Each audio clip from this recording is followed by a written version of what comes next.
Shubor nakaslem jong Nongsaiñ Hima.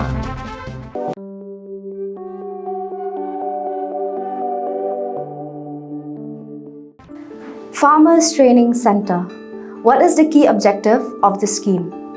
Farmers Training Center provides training and demonstration to farmers at the village level, motivate the farmers to adopt modern technologies in the field of agriculture.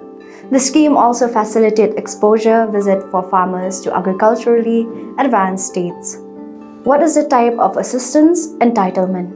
Assist in training and capacity building and sponsoring progressive award-winning farmers for exposure trips within or outside the state.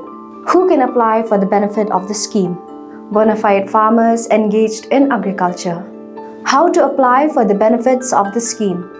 Bona fide farmers can apply in plain paper to the District Agriculture Officer, Jowai, and District Training Officer, Shillong or Tura, to avail the benefits of training and exposure visits. What is the beneficiary selection procedure?